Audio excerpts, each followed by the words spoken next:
아프리카를 두고 미국과 중국이 패권 경쟁을 벌인다? 무슨 얘기일까요? 오늘 도움 말씀 주실 분으로 박승찬 용인대학교 국제교류원장님 나와 계십니다. 원장님 안녕하셨습니까? 반갑습니다. 미국과 중국이 아프리카를 두고 열을 내고 있다. 그런데 그 이유가 광물 때문이다라고 그렇게 하는데 도대체 어떤 광물이 얼마나 묻혀 있길래 이렇게 열을 내는 겁니까? 그 이제 아프리카가 한 14억 명이 넘는 14억 명이 넘는 뭐 성장 잠열이 큰 시장이죠. 그러니까 뭐 전 세계 경제학지 한 60%, 광물 매장이 한 30% 이상이 이제 보유하고 있는 뭐 지정학, 지정학장 중요한 곳인데. 여러분도 아시다시피 미중 간에 있는 첨단 기술 패권, 특히 이제 첨단 산업법이 중요시되면서 이제 이 아프리카에 매장돼 있는 이 광물 자원을 두고 이제 지금 치열한 지금 경쟁이 벌어지고 있습니다. 그러니까 지금 아프리카가 지금 뭐 전 세계 광물의 30% 이상을 이제 뭐 지금 보유하고 있다, 자원의 보고다라는 말씀을 드렸는데 특히 우리가 크롬, 망간, 코발트, 백금 이런 것들이 대부분 이제 태양광이라든지 반도체, 전기차, 배터리, 그러니까 중요한 핵심 첨단 산업에 다 중요한 광물 자원으로 들어가기 때문에 이걸 두고 이제 벌어지는 거죠. 예를 든다면 지금 백금 같은 경우 세계 백금의 한 77%가 남아공하고 이 짐바브웨에서 생산이 되거든요. 그다음에 또 이제 리튬 인산철, 여러분들 혹시 LFP 배터리라고 들어보셨을 겁니다. 여기에 이제 들어가는 이제 핵심 광물이 인광석인데 인광석이 북아메리카 모로코에서 또 대량으로 또 매장되어 있습니다. 그러다 보니 지금 이제 미국과 중국 간에 이제 이런 부분에서 이제 아프리카에 서로 손을 잡으려고 하고 아프리카의 존재감은 더 커져갈 수밖에 없죠. 특히 이제 우리가 뭐 4대 핵심 광물이라고 이야기하는 흑연, 코발트, 니켈, 리튬 이런 것들 같은 경우는 앞으로 이제 첨단 수요 산업의 수요가 더 커져감으로써 지금보다 2040년도도 가면 한 20배 이상 될 것으로 예상되기 때문에 지금 글로벌 공급망에서 지금 아프리카의 이제 존재감이 더욱 커져가고 있다라고 말씀드릴 수 있겠습니다. 그러니까 첨단 산업에 필요한 광물들이 아프리카에 특히 많다 이 이야기인데 그런데 최근 그 중에서도 콩고에 코발트를 두고 미국과 중국 간에 치열한 쟁탈전이 있다면서요? 네, 일단 여러분들께서 이제 코발트 하면 많이 들어 보셨을 건데 이게 주로 어떻게 사용되고 왜 이렇게 중요하게 생각하냐 이렇게 잘 모르시는 분도 있을 것 같아요. 잠깐 설명을 좀 드리면 이 코발트가 이제 원자 번호로 했을 때 한 27번에 해당되는 원소입니다. 근데 이게 이제 색깔이 이제 은회색을 띄어서 석유처럼 이제 사용되지 않는 곳이 없다고 해서 우리가 하얀 석유라는 또 별명을 갖고 있는 이렇게 이해를 하시면 될 것 같고 이게 이제 니켈이나 구리의 부산물에서 생산되는 이제 자원인데요. 일단 이게 많지가 않습니다. 그러니까 희소 가치가 높죠. 그래서 전기차의 이제 핵심인 우리가 이제 리튬이온 배터리인데 이게 이제 양극재인데 이 양극재에 들어가는 이 부분에서 이 코발트가 매우 중요한 역할을 하는 거죠. 그러니까 예를 들면 양극재의 부식 및 폭발 위험을 제거한다든가 혹은 이 배터리의 성능을 또 좌우하는 그러다 보니까 가격이 비싸죠. 그래서 코발트가 예를 들면 양극재 배터리 전자 부분에서 원가에도 한 20% 이상을 차지할 만큼 중요한 부분들이 있죠. 그러니까 이게 이 코발트가 전 세계 이제 물량 한 70% 이상이 바로 콩고 민주공화국에서 난다는 거죠.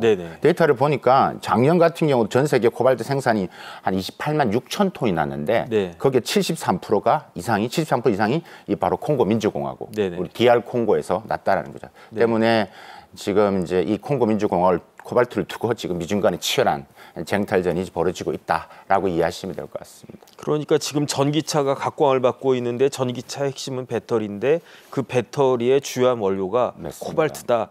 그렇다라고 하면 이러한 코발트 확보전에 있어서 미국과 중국 중에 어느 나라가 우위에 있습니까? 중국이 압도적이다라고 말씀드릴 수 있을 것 같습니다. 일단은 이제 압도적으로 이제 했는데 트럼프 2.0이 들어서면서 이제 코발트 확보 전쟁이 좀 시작됐다. 이제 좀 더 관심을 가지게 됐고 하는 분위기가 형성이 됐는데 그게 이제 지난 2016년하고 2020년도에 이제 미국 광산의 큰 대기업인데 이게 프리포트 맥모란이라는 회사가 이 콩고 내에 있는 핵심 광산을 가지고 있었는데 이걸 중국 기업한테 매각하게 됩니다. 그게 이제 중국에 이제 차이나 몰리브덴 그룹이란 데인데 그 결과 이제 차이나 몰리브덴 그룹이 일단 우리가 지금 이야기하는 코발트 부분에서 생산 규모도 2배 이상 늘어났고요. 지금은 세계 최대 코발트 기업으로 이제 성장을 했습니다. 어쨌든 지금 이렇게 이제 중국이 2000년도부터 2021년 사이 계속해서 지금 일단 이 DR 콩고 민주공화국에 투자도 많이 하고 있고요.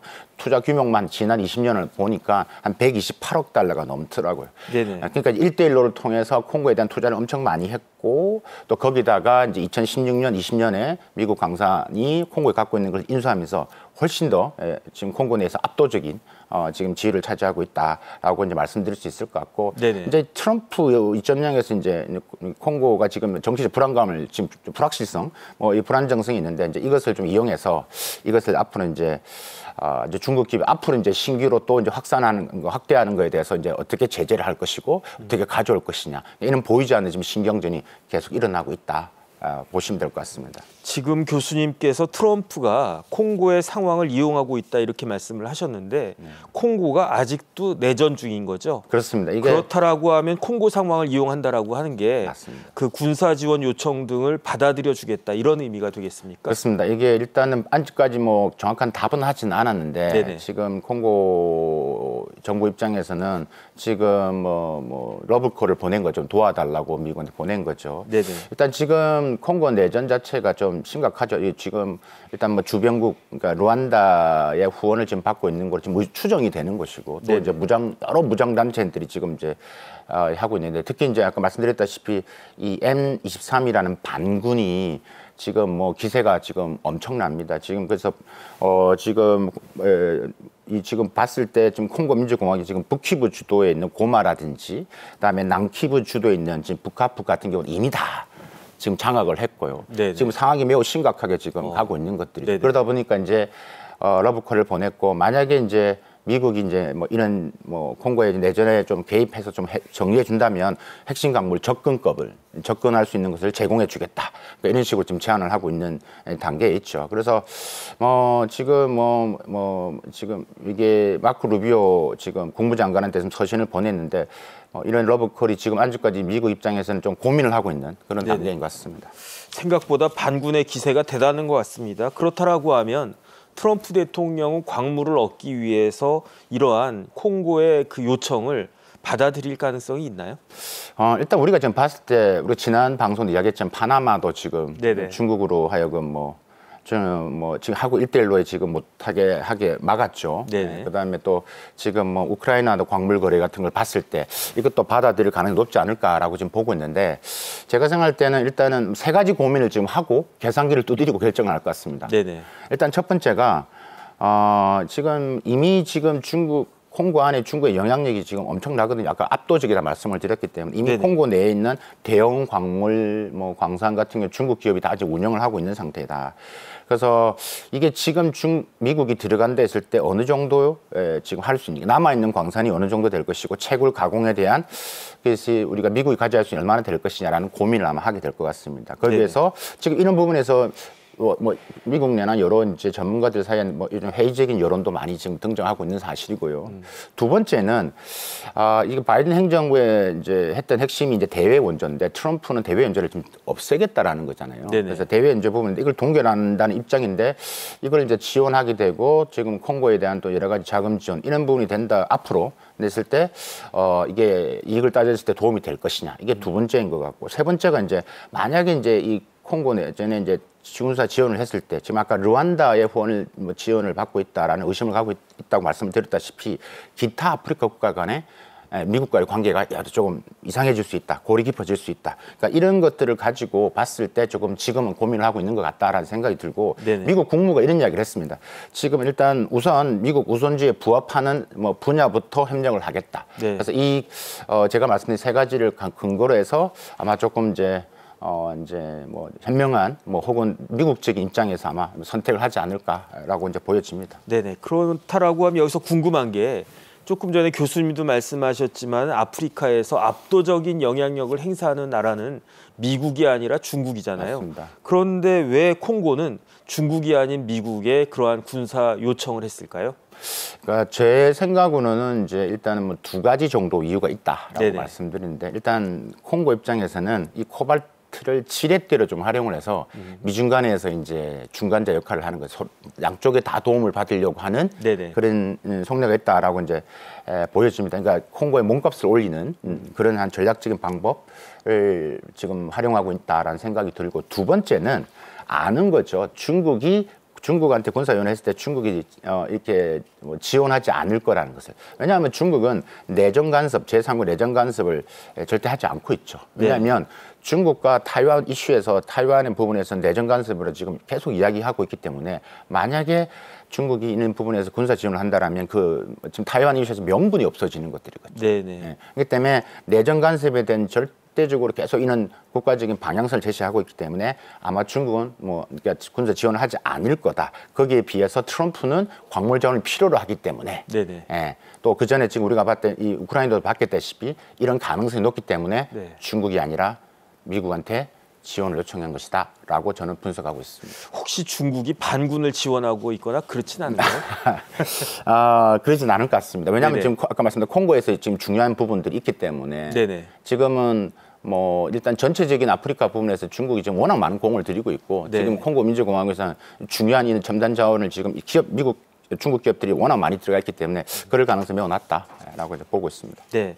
그런데 지금 말씀하셨듯이 중국은 콩고 말고 아프리카 전 지역에 엄청난 투자를 하고 있잖아요. 그렇다라고 하면 아프리카에서의 중국의 영향력은 어느 정도나 될까요? 이거 저도 이 분야에 대해서 저도 칼럼도 쓰고 많은 부분에 좀 연구를 좀 했었는데, 일단은 이 냉전 이후에 지금 미국이 뭐 아프리카에 관심이 좀 떨어지면서 그 틈을 중국이 비좁고 들어간 거죠. 그래서 지금 뭐 일단 거대 중국의 자본을 통해서 좀 아프리카에 많은 건설 투자를 했습니다. 여러분 많이 들어보시는 1대1로를 통해서 아프리카의 영향력을 이제 확대해 나왔는데요. 유심 있게 봐야 되는 게, 중국이 이제 2006년도부터 중국과 아프리카 협력 포럼이라는 것을 하기 시작했어요. 그래서 2018년도에 뭐 한 150억 달러 정도 되는 것을 이제 무상 원조를 했고요. 그다음에 이제 뭐 이게 보통 한 3년에 한 주기적으로 하거든요.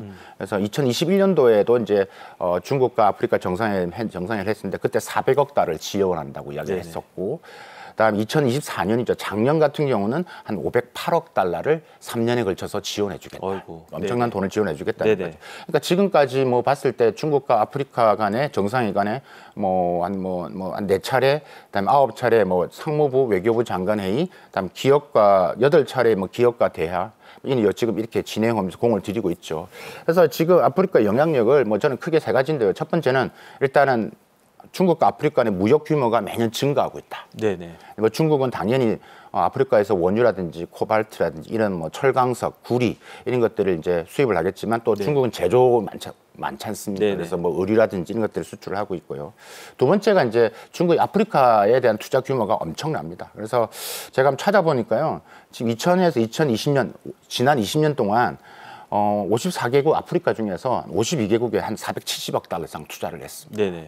그래서 뭐 지금 뭐 이렇게 했을 때 지금 뭐 좀 전망 관련된 자료를 보니까 2030년도 가면 아프리카 전체 리튬 광산의 75%가 다 중국이 컨트롤할 것이다.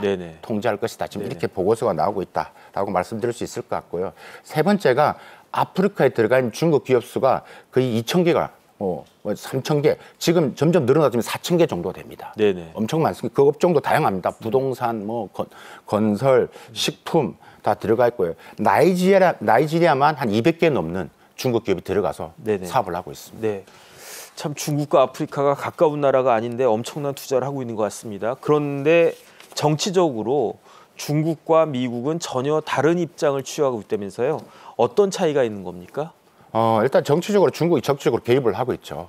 지금 이게 경제적인 뿐만 아니라 서서히 지금 뭐 우리가 있을 때 중국의 사회주의 체제 혹은 공산당의 체제 이런 부분들 우월성을 좀 이야기하면서 조금씩 이제 스며들듯이 아프리카에 지금 이제 만들고 있다. 경제적인 측면을 먼저 깔고 이제 뭐 이런 시스템을 이제 까는 형태인데, 예를 든다면 뭐 탄자니아에 뭐 정치학교를 설립을 한다든지, 그래서 뭐 지도자 양성에 뭐 도움을 준다든지 이런 부분들을 하고 있고요.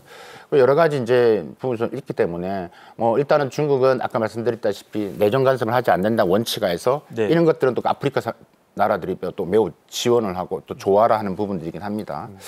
어쨌든 이 정치적으로 이 아프리카에 대한 뭐 경제적으로 일대를 통해 지원을 확대했고 정치적으로 지금 영향을 확대하면서 이는 소프트 파워라고 하죠. 그러니까 미국과 중국 간의 소프트 파워 경쟁력에서 아프리카가 지금 미국을 추월하고 있다. 네. 그러니까 뭐 미 갤럽 2024년도 조사 내용을 보니까 이 아프리카 국가들이 느끼는 미국 호감도, 중국 호감도가 달라졌다. 그러니까 네. 미국 호감들은 2009년도, 10년도 할 때 한 84%, 5% 정점을 찍고 계속 내려가고 있습니다.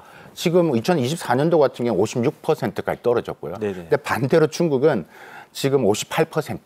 근데 훨씬 더 미국보다 중국을 좋아한다라는 게 나타나는 거죠. 그러니까 이런 걸 봤을 때도 이제 훨씬 더 호감도가 높고 영향력을 높이고 있다. 근데 좀 우리가 또 관심 있게 봐야 될 게 특히 이 아프리카의 젊은 청년들이 미국보다 중국 호감도가 더 높게 나타나고 있다는 거. 그러니까 이런 측면에서 경제적으로 그만큼 아프리카의 영향력을 확대하는 모습이 이제 중국 입장에서는 매우 지금 원하는 방향대로 좀 가고 있는 것들이죠.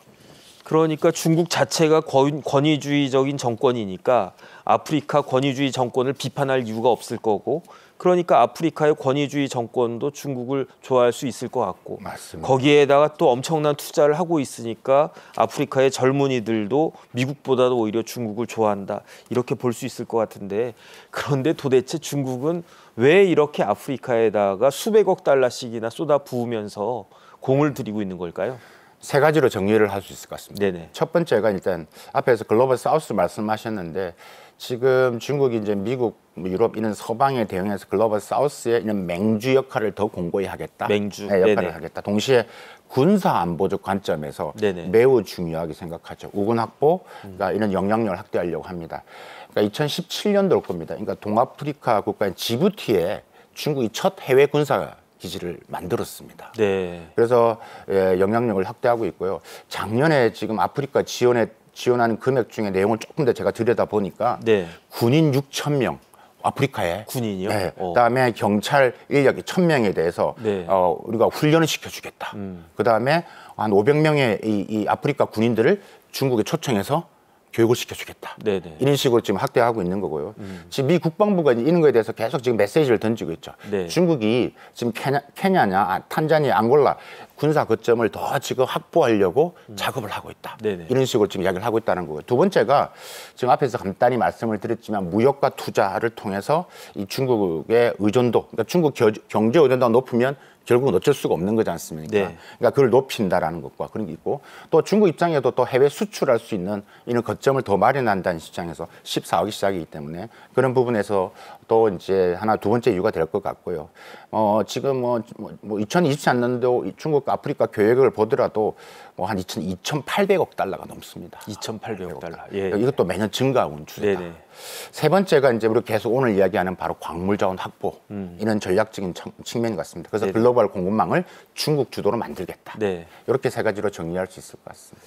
그러면 이와 같은 것들이 미국 입장에선 또 도전으로 볼 수 있을 것 같고 신경이 쓰일 것 같은데, 미국은 어떻게 대응하고 있습니까? 지금 미국 이것도 이제 우리가 조금 트럼프 1.0부터 좀 볼 필요가 있을 것 같아요. 네네. 그러니까 트럼프 1.0일 때는 사실 다른 지역 대비해서 아프리카를 좀 홀대했어요. 홀대. 네. 네네. 그러니까 아프리카 국가를 뭐라고 그랬냐면 거지 속을 국가, 이런 표현도 썼단 말이에요. 네네. 이런 말을 썼단 말이에요. 그러니까 이제 흑인에 대한 비난 이런 것도 있었죠. 그리고 무슬람이 좀 인구의 대다수를 차지하는 소말리아라든지 수단, 이런 리비아, 이런 부분에서도 이제 미국 입국을 금지시켰다든지 이런 네. 부분에서 이제 계속 좀 좋지 않은 사이였죠. 그런데 이제 결국 중국입니다. 중국이 아프리카에 대한 영향력이 이제 확대해지니까 입장이 조금은 트럼프 1.0인데 바뀌기 시작을 했었습니다. 그래서 그때 이제 1.0에도 이제 번영 아프리카라는 이런 캐치프레이즈를 걸고 아프리카 투자를 좀 지원하기 시작했습니다. 그래서 국제개발금융공사를 만들어서 아프리카 개발 협력에 지원하는, 그러니까 이런 재정적 지원을 하면서 이제 끝이 났고 바로 이제 바이든이 들어왔죠. 근데 바이든은 이제 아프리카에 공을 들이려고 했었습니다. 근데 이게 너무 중국에 몰입하다 보니까 좀 뒤늦게 아프리카에 공을 들이기 시작했습니다. 그래서 네네. 2022년도 12월일 겁니다. 제 기억은 그런데 그때 제2회 미국과 아프리카의 정상회의를 했어요. 중국은 이미 3년 한 번씩 계속 해왔는데 오바마 때 한 번 하고 한참 지나서 2022년 12월 때 그때 이제 미국과 아프리카 정상회담을 하고 이제 지원해 주겠다. 그리고 절대 중국의 1대1 노예는 빠지면 안 된다. 그건 부채 함정 외교다. 이런 식으로 이제 계속 메시지를 던지면서 이제 중국과 아프리카를 떼놓으려고 하는 이야기를 자꾸 했죠. 네네. 그리고 지금 이제 트럼프 2.0인데 사실 이것도 이제 우리가 좀 봐야 될 게 결국은 두 가지 차원에서 트럼프 2.0이 지금 아프리카에 지금 관심을 가지려고 하는 것 같습니다. 첫 번째는 중국 견제, 두 번째는 결국 이 아프리카의 경제적, 외교적 관점에서 중요도 이런 부분에서 하고 있는데, 그러니까 지금 근데 이 전체적인 틀에서 트럼프가 이야기하고 있는 불법 이민 이 부분에서 계속 걸려 있거든요. 네네. 지금 보니까 지금 뭐 아프리카인들이 한 5만 8천 명이 지금 멕시코 국경에 와 있다는 거죠. 이런 부분에서 계속 이것도 이슈가 되기 때문에 쉽지가 않다. 그래서 여전히 지금 아프리카 분쟁 해결, 그다음에 좀 뭐 평화 구축에 대해서 트럼프 대통령이 군사 지원해서 이런 하는 부분에서 제가 볼 때 조금 미온적인 태도가 좀 내부 문제도 있기 때문에 미온적인 태도를 보이지 않을까라는 생각이 듭니다. 네. 그런데 이런 과정에서 트럼프 대통령이 주 미 남아공 대사를 페루조나 논 그라타, 그러니까 기피 인물로 지정해서 추방했다라고 하는데 다른 나라 대사를 이렇게 추방해도 되는 겁니까? 좀 황당하긴 합니다. 근데 이 이유 자체가 뭐 이 발단이 뭐냐면 일단 토론회장에서 이 라술 대사란 남아공의 주미 대사인데 이분이 이제 트럼프 대통령은 이제 미국과 이제 뭐 해외에서 백인 우월주의를 조장하고 있다. 이 말을 듣고 이 말을 했고 이제 거기에 이제 마코 루비오 국무장관이 지금 미국과 트럼프 대통령을 싫어하는 인종차별적 정치인이다. 그러고 나서 바로 지금 이런 추방 조치가 나왔고요. 21일 날 다가온 21일 날 지금 뭐 떠난다고 지금 떠나라고 하니까. 근데 이 지금 라술 대사가 과거에도 주미 대사를 한번 역임했었고요. 네네. 그다음에 지금 남아공에서 주지사, 그다음에 국회의원까지 했던 사람입니다. 네네. 그래서 지금 뭐 남아공 대통령도 절대 불쾌감을 이야기를 하고 있는 상태죠. 그래서 뭐 이런 뭐 앞으로의 방향성 이런 거 했을 때 뭐 지금 남아공하고 미국과의 관계는 좀 많이 틀어져 있을 수밖에 없다라는 저는 상황을 보고 있고요. 원래 남아공이 지금 중국 주도의 지금 브릭스 플러스에 지금 중심 역할을 하고 있기 때문에. 지금 거기는 탈미국, 달러를 외치고 있기 때문에 원래부터 좋지 않은 부분인데 이번 이슈로 해가지고 더 지금 남아공과 또 미국과의 또 관계가 더 좀 벌어지고 있는 것 같습니다. 그러니까 조금 전에 나왔지만 라술 대사도 그렇고 라마포사 대통령도 그렇고 모두 다 흑인이네요. 그렇습니다. 거기에다가 일론 머스크가 원래 남아공 출신인데 백인을 지금 그렇죠. 좀 무시한다라는 분. 이게 또 발단이 뭐냐면 네네. 지금 남아공에서 지금 토지 부분에서 지금 남아공에서는 토지가 70%가 백인이 갖고 있는데 이것을 다시 정리하겠다라는 것. 네네. 그러니까 당연히 이제 기분이 나쁠 수밖에 없는 거죠. 그래서 이번에 트럼프의 이런 부분도 이 일론 머스크의 영향을 많이 받았다. 네. 이런 보도도 지금 많이 나오고 있는 것도 사실입니다. 네. 그럼 상황이 되게 미묘한 것 같은데 이런 상황이 중국한테는 유리할까요? 유리할 수도 있을 것 같은데 어떻게 보십니까? 지금 트럼프의 미국 우선주의는 지금 중국 입장에는 더 좋은 분위기로 가고 있죠. 이 부분을 더 확보할 수 있는 부분들이 가고 있다라고 이제 말씀드릴 수 있을 것 같고요. 그래서 지금 뭐 앞으로 이런 뭐 글로벌 공급망이라든지 글로벌 이슈를 두고 해서 지금 어떻게 보면 중국은 뭐 더 지금 좋은 기회를 가지고 역량을 더 확대해 나가려고 하고 있을 것이다라고 이제 보여집니다. 근데 문제는 뭐 이 아프리카 국가들이 앞으로 어떻게 할 것이냐라는 건데. 지금 아프리카 국가들 같은 경우는 지금 뭐 중국과 가깝다 하지만 그래도 미국과 중국을 오가는 이런 균형 외교를 할 가능성이 높다. 그래서 결국 미국이 갖고 있는 힘과 영향력이라는 게 매우 크기 때문에 그래서 이런 부분들을 좀 뭐 활용하면서 중국과 또 경제 지원을 받으면서 중국과의 관계 개선을 하지만 또 미국과의 부분에서도 또 만들어가는 노력을 할 것이다. 그러니까 남아공 이번에 또 이렇게 말씀을 드렸다시피 지금 남아공이 또 미국한테 또 여러 가지 경제 지원을 받는 것도 적지 않거든요. 네네. 이런 부분에서도 또 사실 고민이 되는 것들이죠. 네. 예. 아프리카에서도 미국과 중국의 경쟁은 치열한 것 같습니다. 지금까지 도움 말씀에 박승찬 용인대학교 국제교류원장님이셨습니다. 원장님 감사합니다. 감사합니다.